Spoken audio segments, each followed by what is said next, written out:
ఆశపరకు ఆ దేవుడే నీ అవయవం చేయలేదులే. నేత్రాశ తండ్రి వలనే పుట్టలేదులే. దుష్టుడే ఆశ చూపి త్రిప్పుతాడులే. హవ్వకు ఫలములు చూపించి పుట్టించాడు నేత్రాశలే. నీవు చూడడానికే కన్నులు, నీవు చదవడానికే పదములు, నీవు చూడడానికే కన్నులు, నీవు పలుకడానికే స్వరములు.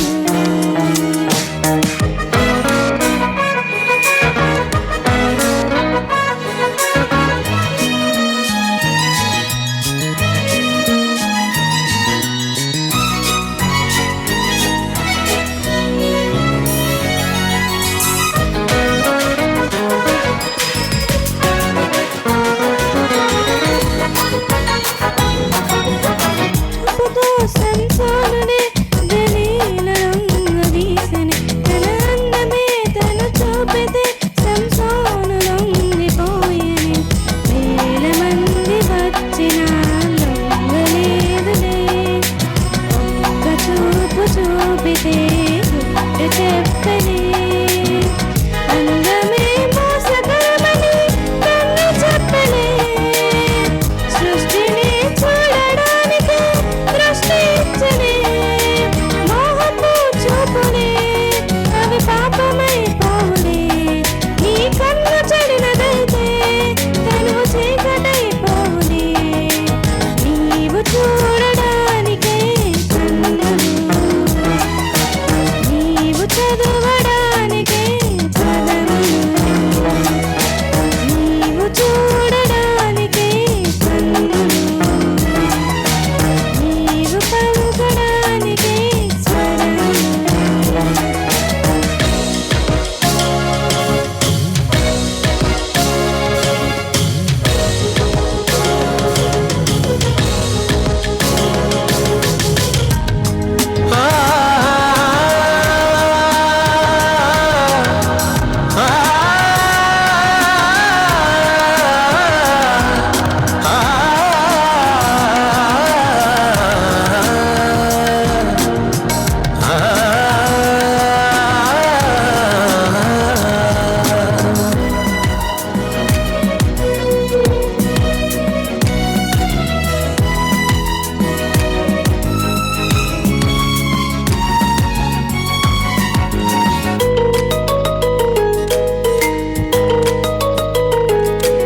ఒక్కనుములో మన యేసుకే ఈ లోక మహిమ చూపెను.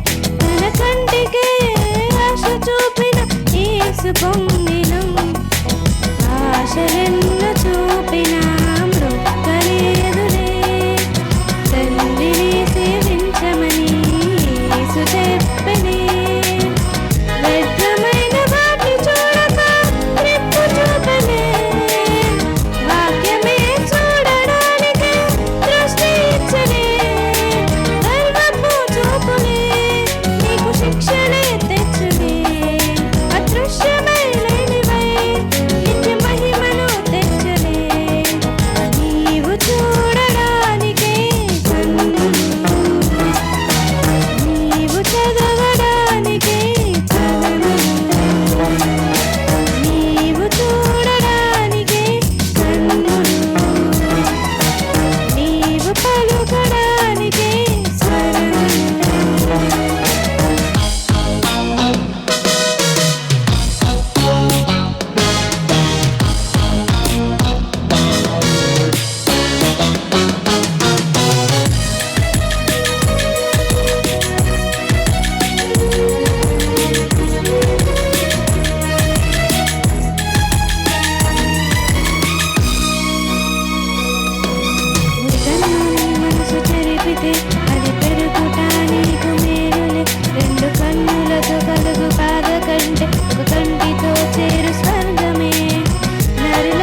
తీసి ఎక్కడిది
మనుషులు ఎవరని నువ్వు కావాలని స్వర్గం విడిచాలని ఏమీ ఆశించని ప్రేమే నాదేనని నువ్వే కావాలని స్వర్గం విడిచాలని ఏమీ ఆశించని ప్రేమే నాదేనని ప్రేమ రూపమే ప్రేమ కారణం నేనని నా ప్రేమ ముందవరి ప్రేమే లేదని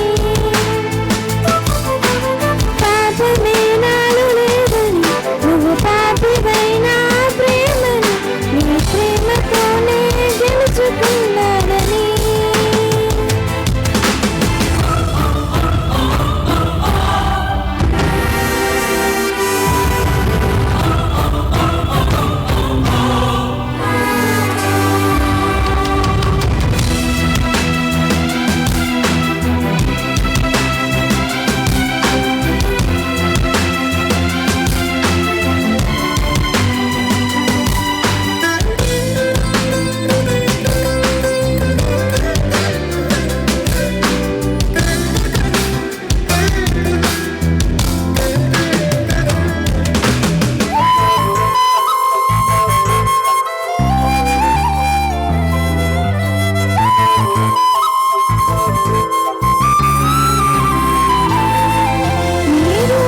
చూసే ప్రతి మనిషి ప్రేమించాడుగా ఏదో ఆశించి నీ వెంటే తిరిగాడతడుగా మోహించాడుగా ప్రేమన్నాడుగా ఆశించాడుగా వదిలేశాడుగా మోసపు మోహపు చూపులో వలపని వల విసిరాడుగా మోసాన్ని నమ్మావుగా నా ప్రేమనే వదిలావుగా నన్ను మరచిన మరువని ప్రేమవై నా తలపున జరగని రూపమై నా మనసంతా నిండిపోయావని నిన్ను క్షణమైనా విడిచిపోలేనని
మమ్మల్ని మిక్కిలిగా ప్రేమించిన మా కన్న తండ్రి, నీ ఘనమైన నామానికి నైనా కృతజ్ఞతాస్తుతులు చెల్లిస్తున్నాం.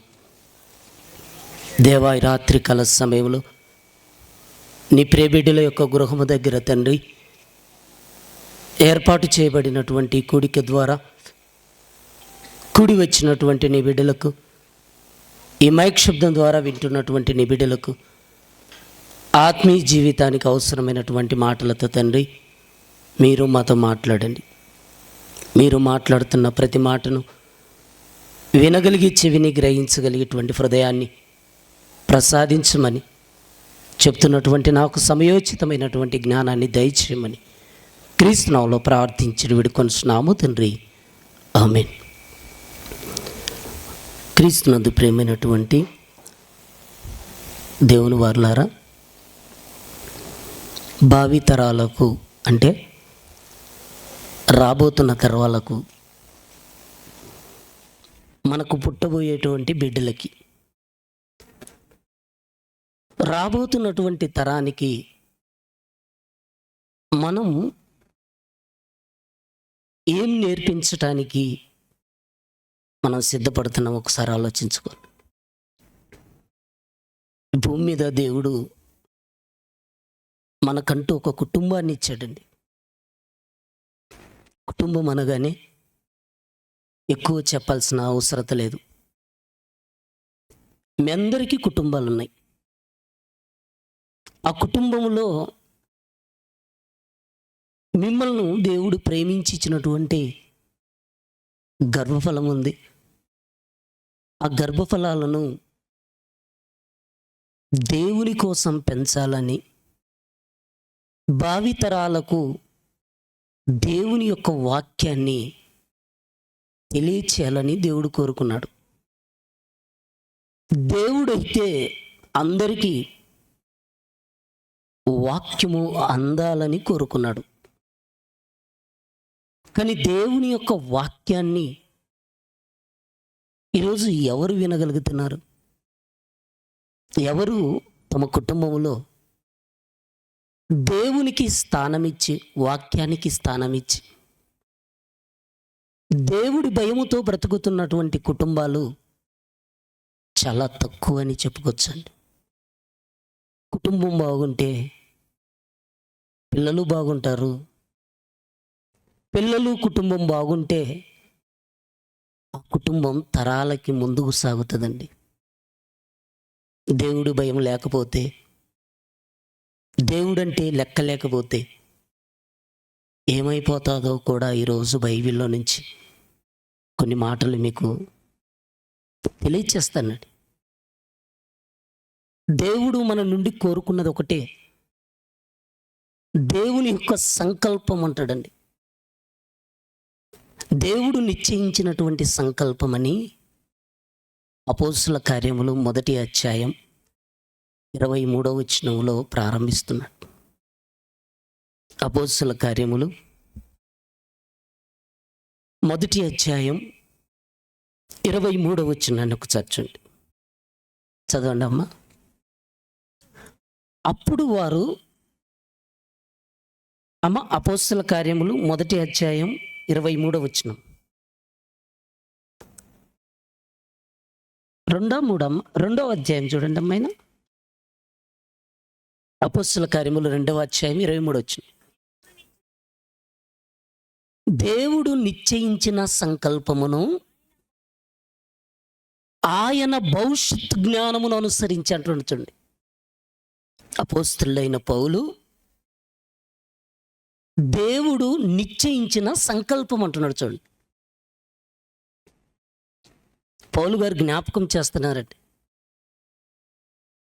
దేవుడు నిశ్చయించినటువంటి సంకల్పం, ఆ సంకల్పం ఏందనేది మొన్న కొద్దిగా దేవుని యొక్క మాటలు మనం విన్నాం. దేవుడు దయా సంకల్పము చేత మనందరినీ క్రీస్తులో ఏర్పరచుకున్నాడు. జగత్తు పునాది వేయబడక మునుపంటే మనం ఉంటున్నటువంటి భూమి, మన కళ్ళకు కనబడుతున్నటువంటి ఆకాశము, మనం పీల్చేటువంటి గాలి, మనం తింటున్నటువంటి ఆహారం, మనం అనుభవిస్తున్నది ఏది లేనప్పుడు దేవుడు ప్రేమతో మనం కావాలనుకున్నాడండి. ఈ భూమి మీదకి మనం రావాలనుకున్నాడు.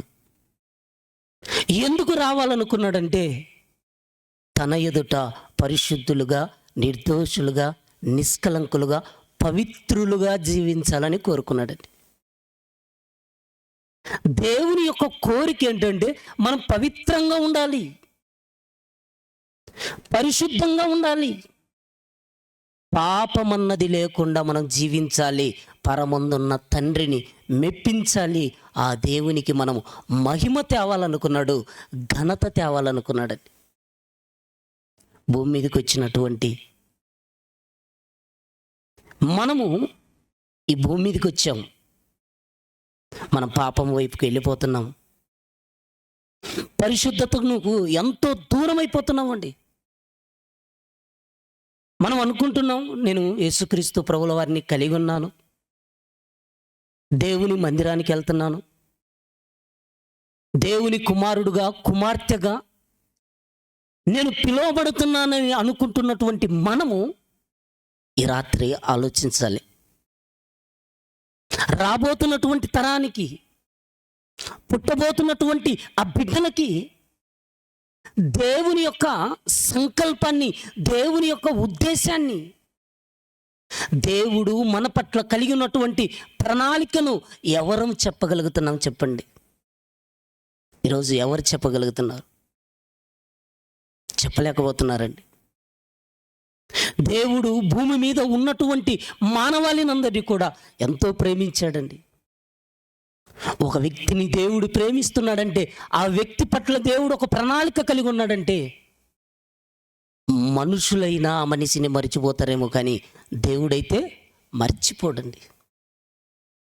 దేవుడు మార్పు వచ్చేంత వరకు తన పిల్లలుగా మార్చుకోవడానికి దేవుడు ఆశపడుతుంటాడండి.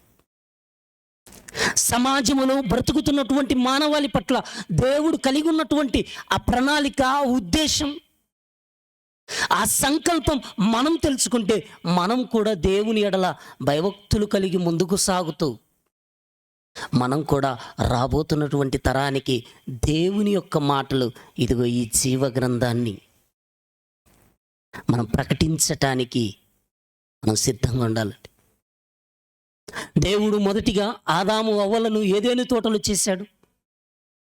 దేవుడు ఏదైనా తోటలో ఒక పండును, ఒక చెట్టు నుంచాడు. మీరు ఆ చెట్టు పండు తినవద్దు అని చెప్పాడు. దేవుడైతే తినవద్దన్నాడు. సర్పం వచ్చింది, అపవాది ఆదాము అవ్వల చేత తినించేంతగా వారికి మాటలు చెప్పించి ఆ పండు తినిపించింది. ఆ మొదటి దంపతులను దేవునికి దూరం చేసింది. ఏదైనా తోటలో చల్లగా ఉన్నటువంటి ఆ ప్రజలను, అంటే ఆదాము అవ్వలను ఇద్దరిని కూడా ఆ తోటలో నుంచి గెంటి వేయబడటానికి కారణం దేవుడి మాట వినకపోవటమేనండి. ఎప్పుడైతే దేవుడు తినవద్దన్నటువంటి ఆ పండును తిన్న తర్వాత వారి మనోనేత్రాలు వెలిగింపబడి వారి యొక్క దేహము దిగంబరిగా ఉన్నారని దేవుడు వచ్చే సమయానికి సిగ్గుతో చెట్టు చాటున దాక్కునేటువంటి స్థితికి వారు వెళ్ళిపోయారంటే ఈరోజు మనం కూడా ఎంతేనండి పాపానికి బానిసలం అయిపోతున్నాం, దేవుని సన్నిధికి దూరం అయిపోతున్నాం అండి.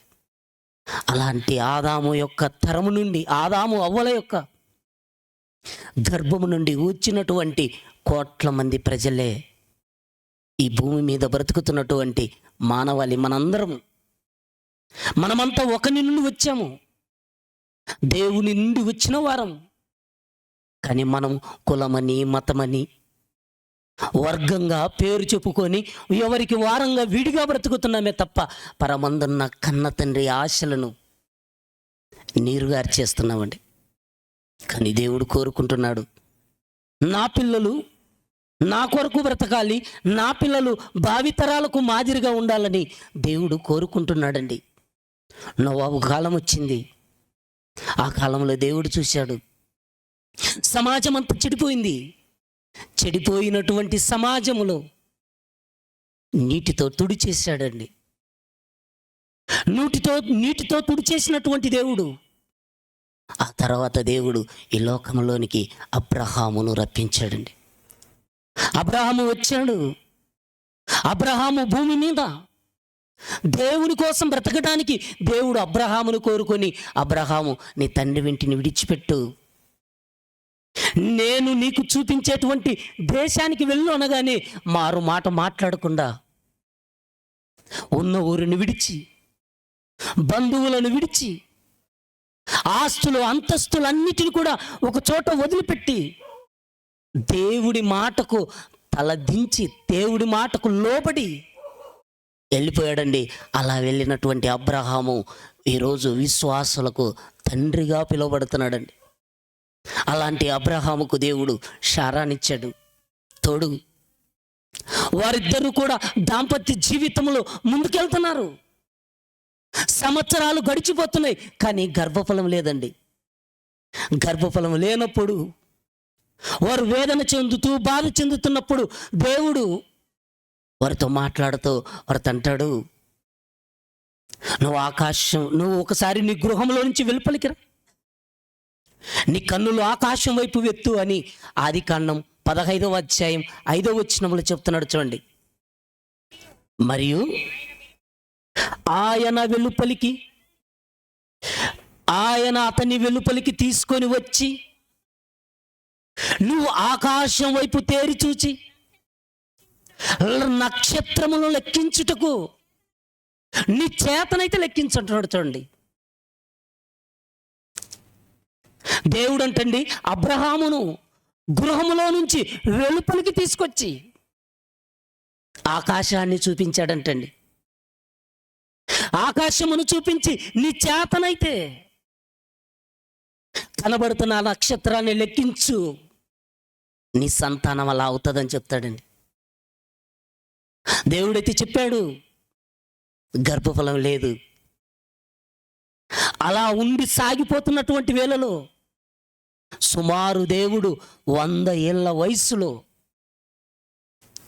100 ఏళ్ళు దగ్గర పడుతున్నటువంటి ఆ సమయంలో దేవుడు అబ్రహామును శారాను దీవించి ప్రేమించి దేవుడు ఏమి ఇచ్చాడంటే గర్భఫలం ఇచ్చాడండి. ఆ గర్భఫలాన్ని దేవుడికి అబ్రహాము అలానే పెంచాడండి.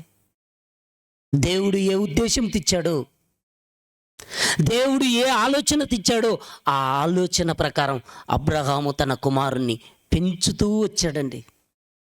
ఈరోజు మనకి దేవుడు ఇచ్చాడండి. ఈరోజు మన పిల్లలు మన మాట వింటారంటే వినరండి. అబ్రహాము యొక్క కుమారుడు, దేవుడు లేక లేక ఇచ్చినటువంటి కుమారుడు ఎంతో ప్రేమిస్తున్నప్పుడు దేవుడు అబ్రహాం దగ్గరికి వచ్చి, అబ్రహామా, నువ్వు ప్రేమిస్తున్నటువంటి నీ ఒక్కగానొక్క కుమారుణ్ణి నాకు ఇస్తావా అనగానే అబ్రహాము, నువ్విచ్చావు, నేను మరలా నీకు ఇస్తానని అబ్రహాముకి ఇచ్చినటువంటి గర్భఫలాన్ని మరలా దేవునికి ఇవ్వటానికి సిద్ధపడ్డాడంటే దేవుని ఎంత ప్రేమిస్తున్నాడో ఆలోచించండి. భార్యకు చెప్పలేదండి. భార్యకు చెప్పకుండా దేవుడిచ్చినటువంటి గర్భఫలాన్ని మరలా దేవునికి బలిగా అర్పించటానికి అబ్రహాము సిద్ధపడ్డాడంటే అబ్రహాము దేవుని ఎంత ప్రేమించాడండి. మనం దేవుణ్ణి ప్రేమిస్తే దేవుడు మనల్ని, మన ప్రేమను బట్టి మనల్ని దీవిస్తాడండి. భావితరాలకు అబ్రహాము యొక్క సంతానం నుంచి ఇదిగో వెళ్తున్నాయి.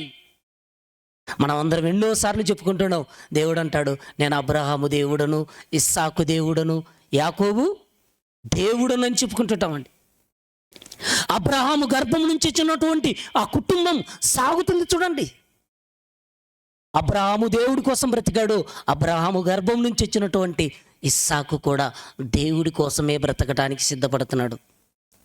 ఇస్సాకు గర్భం నుంచి వచ్చినటువంటి యాకోబు కూడా దేవుడి కోసమే బ్రతకటానికి వాళ్ళు ఎంతో సిద్ధపడ్డారండి. నేను వారి దేవుడు నన్ను అనిపించుకొనుటకు దేవుడు సిగ్గుపడను అన్నంతగా బ్రతికారండి. ఈరోజు మన గురించి దేవుడు చెప్పుకోవాలంటే సిగ్గుపడిపోతుంటాడండి. మనమే మన బంధువులని చెప్పుకోవడానికి సిగ్గుపడుతుంటాం కొన్నిసార్లు. లేమిలో ఉంటే పేద స్థితిలో ఉంటే, తినటానికి ఆహారం లేకుండా, కట్టుకోవడానికి బట్టలు లేకుండా, మన అనుకున్న వాళ్ళు రోడ్డు మీద ఎవరన్నా ఉంటే వారిని మన వాళ్ళని చెప్పుకోవడానికి సిగ్గుపడిపోతుంటామండి. కానీ దేవుడు చూడండి, అబ్రహాము, ఇస్సాకు, యాకోబులు ఎందుకు వారు తరతరాలు దేవుళ్ళు కొనసాగుతున్నారంటే వారికి దేవుడంటే భయం ఉంది. ఇదిగో తండ్రి కుమారుడికి నేర్పిస్తున్నాడు దేవుడు అని.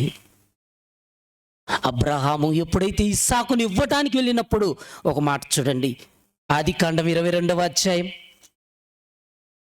ఆదికాండం 22వ అధ్యాయం 12వ వచనం. అప్పుడు ఆయన, ఆ చిన్నవాని మీద చెయ్యి వేయకుము, అతన్నేమి చేయకుము, నీకు ఒక్కడై ఉన్న నీ కుమారుణ్ణి నాకు ఈ వెనుక తీయలేదు గనక నువ్వు దేవునికి భయపడువాడవని ఇందువలన నాకు అర్థమవుతుంది అంటున్నాడు. చూడండి, ఇందువలన నాకు కనబడుతుంది. నీ కుమారుణ్ణి దేవునికి ఇవ్వాలనుకుంటున్నావు, నేను అడగగానే నువ్వు వెనుక తీయలేదు. నీ కుమారుణ్ణి నాకు ఇచ్చావు, నాకు ఇవ్వడానికి నువ్వు సిద్ధపడుతున్నావు.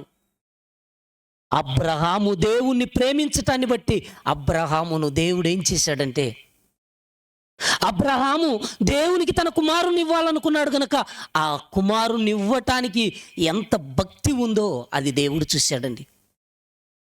ఆ దేవుడు అబ్రహామును అంచెలంచెలుగా ఆశీర్వదించాడండి. ఒక టైం వచ్చేసరికి అబ్రహాము గురించి చెబుతూ ఏమంటున్నాడంటే, ఆదికాండం 24వ అధ్యాయం 1వ వచనానికి వచ్చేలాగా ఏమంటాడంటే, అబ్రహాము బహుకాలము గడిచి వృద్ధుడై ఉండెను, అన్ని విషయములోనూ యెహోవా అబ్రహామును ఆశీర్వదించనంటున్నాడు. చూడండి, అన్ని విషయాల నుండి మనం దేవుణ్ణి ప్రేమిస్తే, మన కుటుంబంలో దేవుడుంటే, మన కుటుంబంలో దేవుడుంటే మనకు దేవుడు ఏం చేస్తాడంటే ఆశీర్వదిస్తాడంటున్నాడు. చూడండి, అబ్రహాముకు దేవుడు తోడుగున్నాడండి, అందుకే అబ్రహాము ఆశీర్వదింపబడ్డాడండి.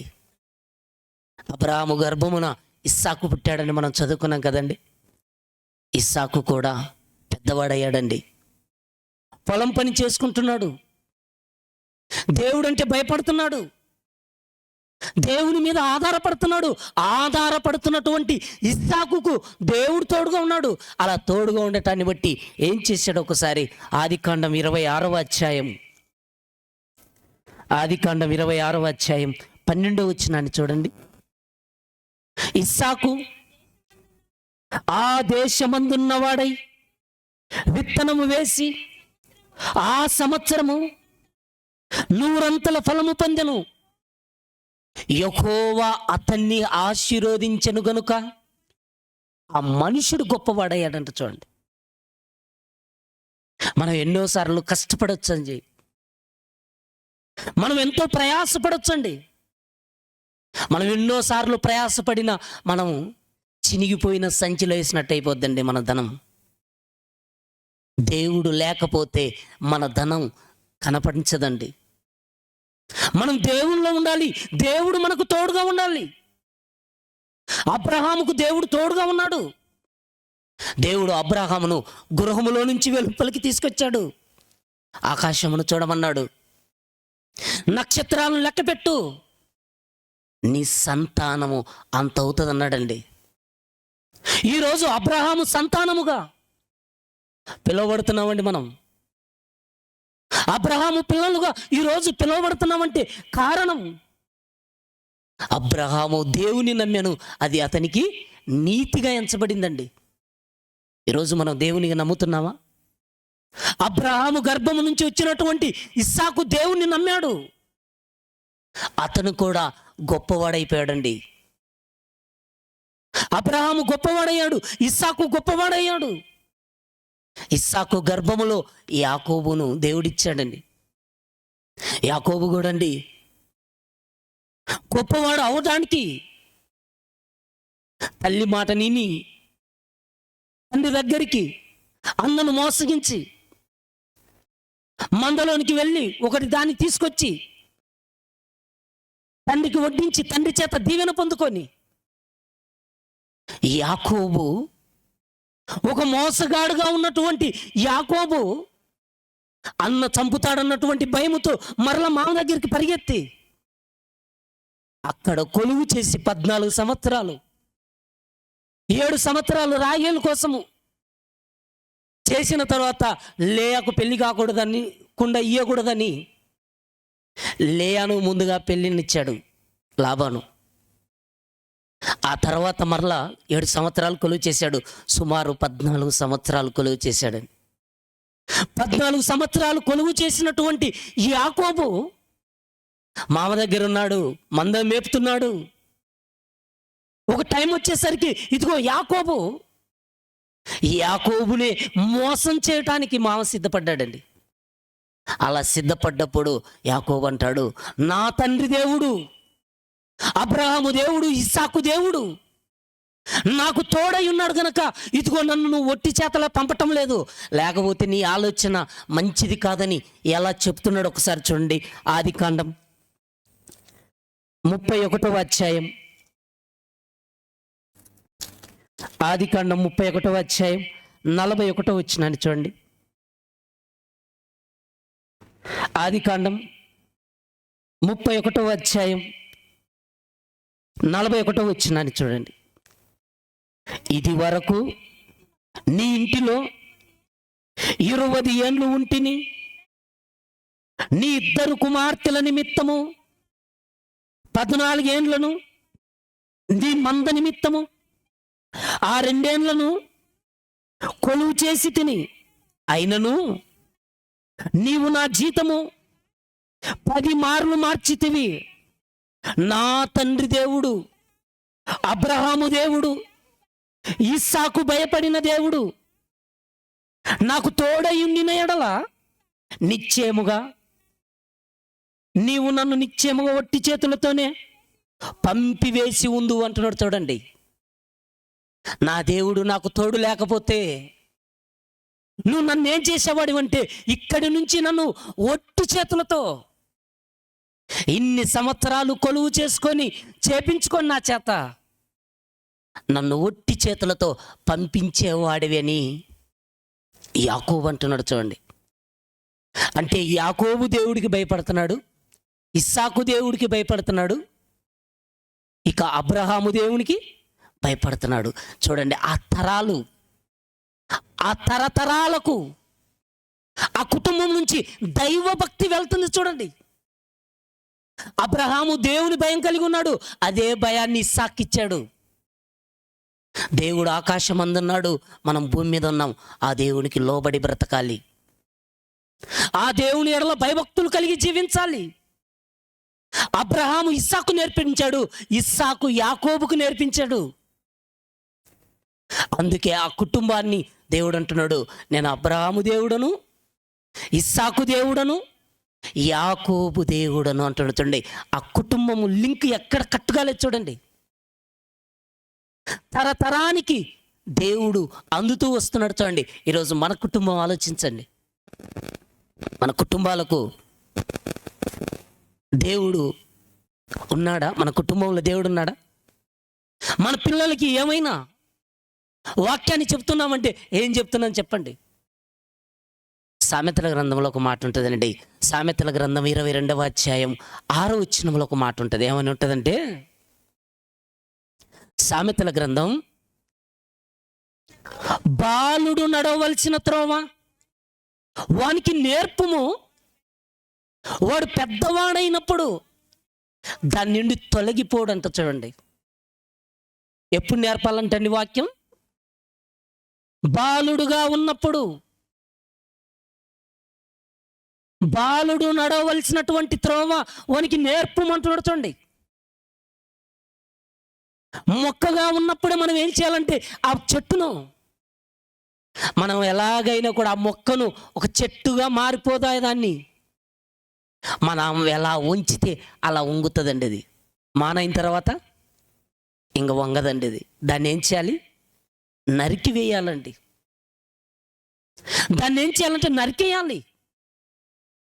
తరతరానికి ఇదిగో మనము మన పిల్లలకి, దేవుడిచ్చినటువంటి పిల్లలు, పుట్టబోతున్నటువంటి పిల్లలు, రాబోతున్నటువంటి తరానికి మనం ఏం చేయాలంటే ఇదిగో దేవుని యొక్క మాటలు అందించాలండి.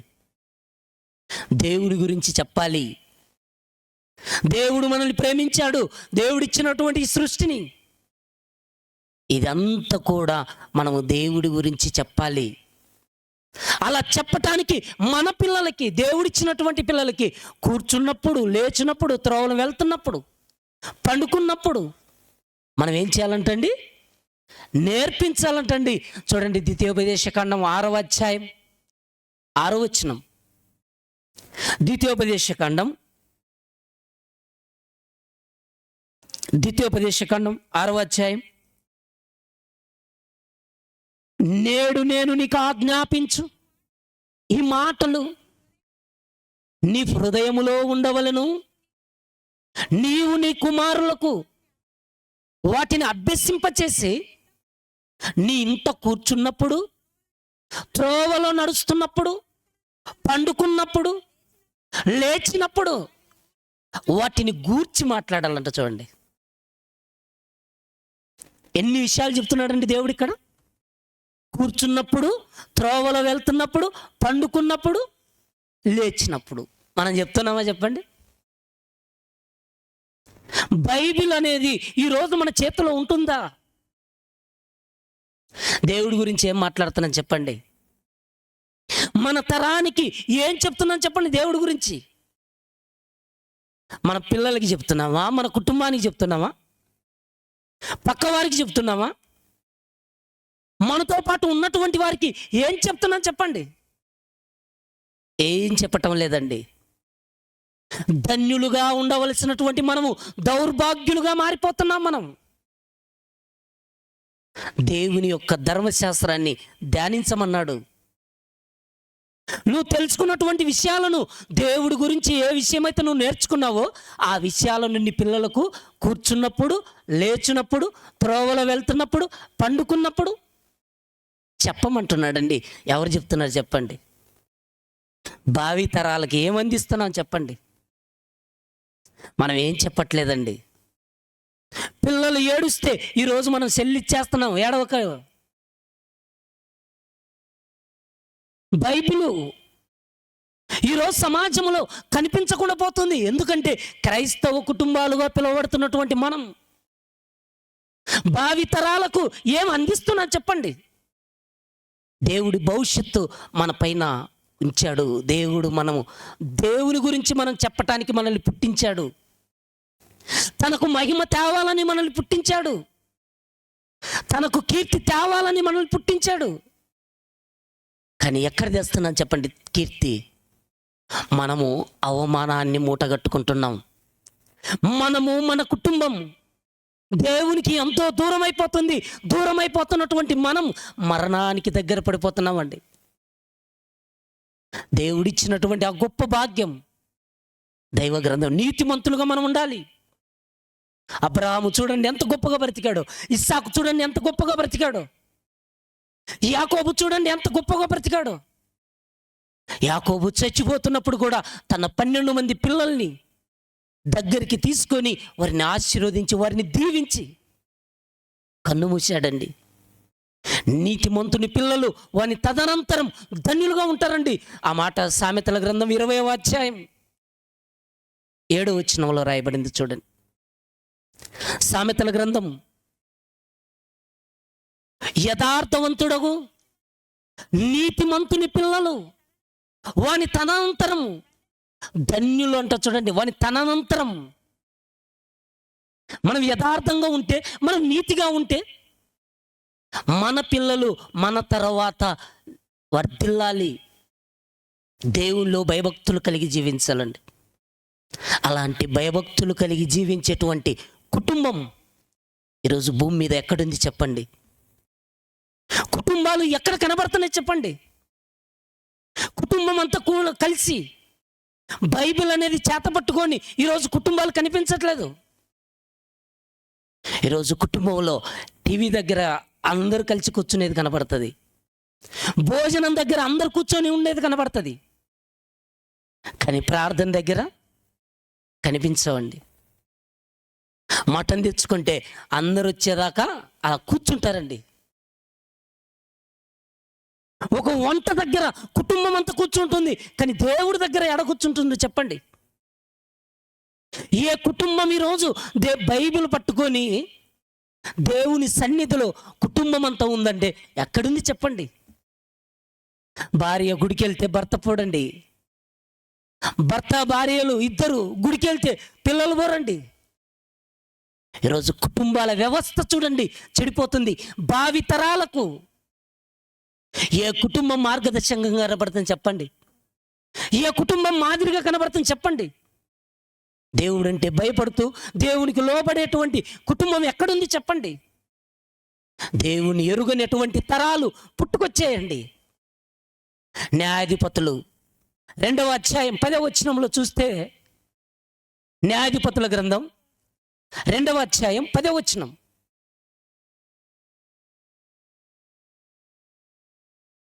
న్యాయాధిపతుల గ్రంథం, ఆ తరము వారందరూ తమ పితరుల యొద్దకు చేర్చబడిరి. వారి తరువాత యెహోవానైనను ఆయన ఇశ్రాయేలుల కొరకు చేసిన కార్యములనైనను ఎరుగని తరం పుట్టిందంట. చూడండి, దేవుడు ఇశ్రాయేల్ ప్రజలను ఎంత కాపాడాడండి. వారు అరణ్యంలో వెళ్తున్నప్పుడు వారికి దాహం వేస్తే రాయి నుండి నీరుని రప్పించాడండి, బండ నుంచి నీరు రప్పించాడు, ఆకాశము నుంచి మన్నాను కురిపించాడు. వారు వేసుకున్న బట్టలు మాసిపోలేదు, తొడుక్కున్న చెప్పులు అరిగిపోలేదు, వాళ్ళ కాళ్ళకు వాపు రాలేదండి. ఇప్పుడు చూడండి, చాలామంది ఒకరోజు ట్రైన్లో ప్రయాణం చేసేస్తే కాళ్ళు వాసాయండి అంటారండి. ఇశ్రాయేల్ ప్రజలు ప్రయాణం చేశారు, నడిచిన వారికి దేవుడు అంత భద్రతనిచ్చాడండి. దేవుడు కార్యాన్ని చేశాడు. పెద్దవారంతా చచ్చిపోయారు, చిన్నవారు ఉండిపోయారు. ఆ చిన్నవారికి దేవుడు అంటే ఇంకా తెలియదంటండి. యెహోవాను ఎరుగని తరం పుట్టింది. ఈరోజు చూడండి, ఎన్నో కుటుంబాలు నాశనం అయిపోవడానికి కారణం దేవుణ్ణి పక్కన పెట్టడం అండి. దేవుడు అంటే వద్దు, దేవుడైతే కోరుకున్నాడండి. ప్రతి కుటుంబం నా కుటుంబంగా ఉండాలి, ప్రతి ఒక్కరూ కూడా నా కోసం ఉన్నతంగా బ్రతకాలి. నా మహిమ నిమిత్తం వచ్చినటువంటి కుటుంబం ఇదిగో ఉన్నతంగా బ్రతకాలని దేవుడు కోరుకుంటే, రాజుల కాలానికి వచ్చేసరికి రాజే తప్పు మార్గంలోనికి తీసుకెళ్ళిపోయేటటువంటి స్థితిని కల్పించాడండి. యెరోబాము అనేటువంటి ఒక రాజు అండి. ఆయన ఏం చేశాడంటే, ఇశ్రాయేల్ ప్రజలంతా కూడా దేవుణ్ణి ఆరాధిస్తుంటే, దేవుణ్ణి కనపరుస్తుంటే, ఇదిగో ఇశ్రాయేల్ ప్రజలు మీరు అంత దూరం వెళ్ళలేరు, మీరేం చేయాలంటే మనం ఎక్కడైతే ఉన్నామో ఈ బేతేలు దాను ఇక్కడ ఒక 2 దూడలను పెట్టేద్దాం. అలా దూడలను పెట్టేసి తనకు మాత్రమే కాదండి శాపాన్ని, తన ప్రజలందరికీ ఎలాంటి శాపాన్ని తీసుకురావడానికి సిద్ధపడుతున్నాడు. రాజుల మొదటి గ్రంథం 12వ అధ్యాయం 29వ వచనాన్ని ఒకసారి చూడండి. రాజుల మొదటి గ్రంథం 12వ అధ్యాయం 28, 29 వచనాలు చూడండి. ఆలోచన చేసి 2 బంగారపు దూడలను చేయించి అమ్మా జనులను పిలిచి, యెరూషలేమునకు పోవుట బహు కష్టము, ఇశ్రాయేలు వారులారా, ఐగుప్తు దేశములో నుండి మిమ్మును రప్పించిన మీ దేవుడు ఇదే అని చెప్పి, ఒకటి బేతేలు నందును ఒకటి దాను నందును ఉంచెను. దాను వరకు ఈ రెంటిలో ఒక దానిని జనులు పూజించుట వలన రాజు చేసిన కార్యము పాపమునకు కారణమైంది. చూడండి, యెరోబాము తరము వారికి పాపాన్ని మూటగట్టడానికి సిద్ధపడ్డాడండి. సమాజాన్ని అంతటిని కూడా దేవునికి దూరం చేశాడండి.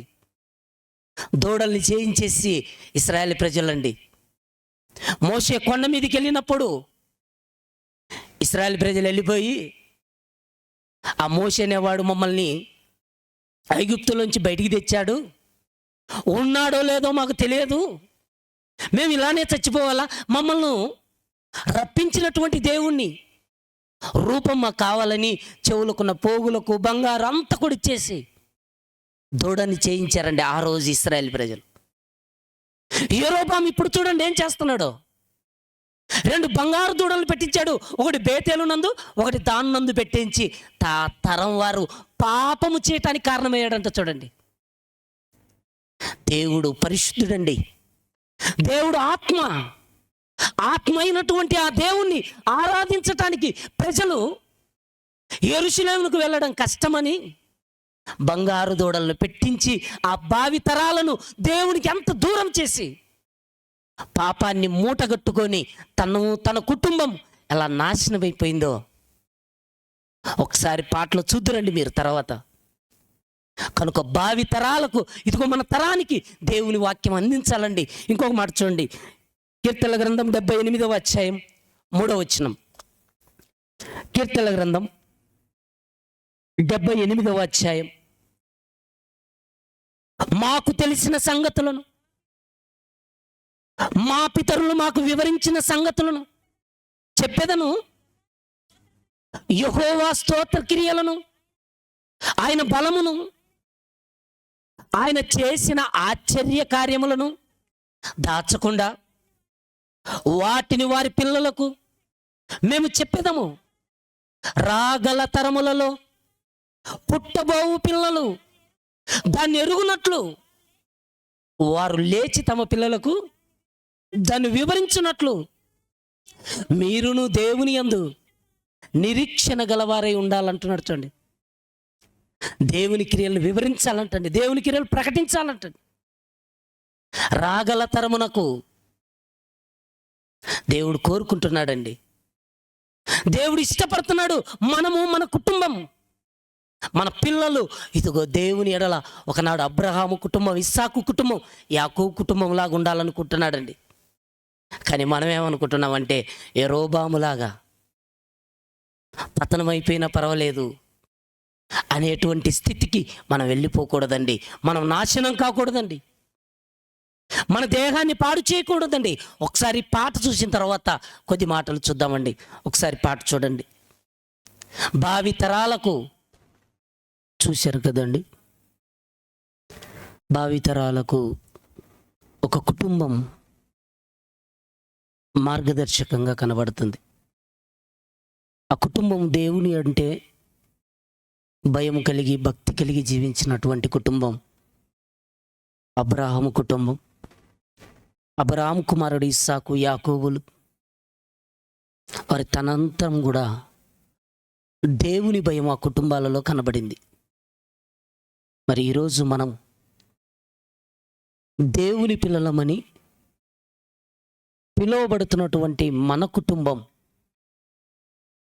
దేవుని కుటుంబముగా మనం జీవించాలని దేవుడు ఆశపడుతున్నాడు. దేవుడు తన పిల్లలుగా మనం ఉండి తనకు మహిమను మనం తీసుకొచ్చి, ఆయనకు మహిమను తీసుకొచ్చేంతగా మనం బ్రతకాలని దేవుడైతే కోరుకుంటున్నాడు. గనుక ఆలోచించండి, యెరోబాము తన సంతానాన్ని నాశనం అవటానికి కారణమయ్యాడండి. అంటే దేవునికి వ్యతిరేకంగా పాపం చేసి. కనుక మనం దేవుడికి వ్యతిరేకంగా పాపం చేయకూడదు. దేవుడు మనకిచ్చినటువంటి ఈ ఆయుష్కాలముతో మనం దేవుని పిల్లలంగా, దేవుని ఎడల భయభక్తులు కలిగి, మనకిచ్చినటువంటి గర్భఫలానికి కూర్చున్నప్పుడు, లేచినప్పుడు, త్రోవలో వెళ్తున్నప్పుడు, పండుకున్నప్పుడు దేవుని గురించి దేవుడు చెప్పమని చెప్పాడండి. కానీ ఈరోజు మనం చెప్పలేకపోతున్నాం. మన పిల్లలు మొక్కగా ఉన్నప్పుడు వారిని వంచలేకపోయాం గనక ఈరోజు మనకు వంగలేని పరిస్థితి. కనుక మనము, మన కుటుంబం దేవునిలో ఫలించాలి. దేవుని కొరకు తరతరాలకు మన కుటుంబం జ్ఞాపకంగా ఉండాలి. మన కుటుంబం దీవించబడాలి. మన కుటుంబం ఆశీర్వదింపబడాలంటే దేవుడు ఉండాలండి. అబ్రహాముకు తోడుగా ఉన్నాడు, ఇస్సాకుకు తోడుగా ఉన్నాడు, యాకోబుకు తోడుగా ఉన్నాడు గనక వారు దీవించబడ్డారు, ఆశీర్వదింపబడ్డారు. వారు అంత కలిగి ఉన్నప్పటికీ కూడా గుడారములో ఉండి తమ దినములను ముగించుకొని వెళ్ళిపోయారండి. కానీ ఈరోజు మనకు దేవుడు అంటే భక్తి లేకపోయినప్పటికీ మనం ఆశల వలయంలో మనం జీవిస్తున్నాం కనుక ఇదిగో మన తరానికి దేవుడి గురించి చెప్పి, మన పిల్లలకు దేవుడి గురించి చెప్పి, మన కుటుంబం దేవుళ్ళో ఫలించాలని మనం అందరం కూడా మన ప్రార్థనలో జ్ఞాపకం చేసుకుంటూ దేవుని ఎదుట భయభక్తులు కలిగి జీవించాలని కోరుకుంటూ నా మాటలు ముగిస్తున్న. తల వంచినట్టయితే ప్రార్థన చేసుకో. మమ్మల్ని మిక్కిలిగా ప్రేమించిన మా కన్న తండ్రి, మీ ఘనమైన నామానికి నాయన కృతజ్ఞతలు చెల్లిస్తున్నా. దేవా, ఈ రాత్రికాల సమయంలో నాయన నీ పిల్లల యొక్క గృహము దగ్గర తండ్రి ఈ రీతిగా తండ్రి ప్రార్థన కూడికి ఏర్పాటు చేయబడి నీ పిల్లలకు నాయన నిన్ను గుర్చినటువంటి మాటలు తెలియచేయటానికి నాయన మీరు ఇచ్చినటువంటి ఈ గొప్ప భాగ్యాన్ని బట్టి మీకు కృతజ్ఞతాస్తుతులు చెల్లిస్తున్నాం. దేవా, ఈ యొక్క స్థలానికి ఎంతమంది అయితే నాయన నీ బిడ్డలు వచ్చి ప్రార్థనలో ఏకీవించి వెళ్తున్నారో ప్రభువా, ఎందరైతే తండ్రి ఈ సన్నిధికి రాలేకపోయినప్పటికీ మైక్ శబ్దం ద్వారా తండ్రి ఎందరైతే నీ మాటలు విన్నారో వారందరినీ జ్ఞాపకం చేసుకోండి. ప్రతి కుటుంబము నాయన నీకు మాదిరికరంగా ఉండాలని మీరు ఆలోచిస్తున్నారు. దేవా, ప్రతి కుటుంబం తండ్రి భయభక్తులతో జీవించాలని మీరు కోరుకుంటున్నారు. కానీ ప్రభువా, ప్రతి కుటుంబం పైన అపవాది తండ్రి ఏలుబడి చేస్తూ ప్రతి కుటుంబంలోనైనా శాంతి లేకుండా, సమాధానం లేకుండా, నెమ్మది లేకుండా నాయన అపవాది ఇదిగోనైనా కుటుంబం మధ్యన తండ్రి భేదాభిప్రాయాన్ని కలిగించి తండ్రి ఇదిగో తండ్రి నీ సన్నిధికి దూరం చేస్తున్నటువంటి నాయన ప్రతి కుటుంబాన్ని తండ్రి మీరు జ్ఞాపకం చేసుకోండి. ప్రతి కుటుంబం పైన తండ్రి మీ కాపుదల కంచె అనుగ్రహించి దుష్టుడికి ఒక్కడ కూడా ప్రభువా అధికారం లేకుండా చేరి వచ్చినటువంటి నాయన నీ బిడ్డలందరినీ తండ్రి మీ కృపతో జ్ఞాపకం చేసుకోండి. నీ బిడ్డలు చేస్తున్నటువంటి పనుల్లో తోడుగా ఉండండి, ప్రయాణాలలో తోడుగా ఉండండి. ఇది మొదలుకొని నాయన నిరంతరము ప్రభువా మీ యొక్క కృపా కాపుదల, మీ యొక్క కృపా క్షేమములు నీ బిడ్డలకు అనుగ్రహించి దేవా, నిశ్చితమైతే నాయన మరలా మేమంతా కూడా తండ్రి ఈ రీతిగా నీ పిల్లలముగా తండ్రి మేమంతా కూడా మీ సన్నిధానములో చేరి నీ నామాన్ని గణపరిచి ఆరాధించే గొప్ప భాగ్యాన్ని ప్రసాదించమని క్రీస్తునామములో ప్రార్థించి వేడుకొంచున్నాము తండ్రి, ఆమేన్. మన తండ్రి అయినటువంటి దేవుడి ప్రేమ, కుమారుడైనటువంటి యేసుక్రీస్తు వారి కృప, పరిశుద్ధాత్మ దేవుడి యొక్క అన్యోన్య సావాసం చేరి వచ్చినటువంటి మనందరికీ, సకల పరిశుద్ధులకును ఈరోజు ప్రత్యేకంగా ఏర్పాటు చేయబడినటువంటి కుటుంబానికి సదాకాలం తోడై ఉండును గాక. ఆమేన్. అందరికీ వందనాలు.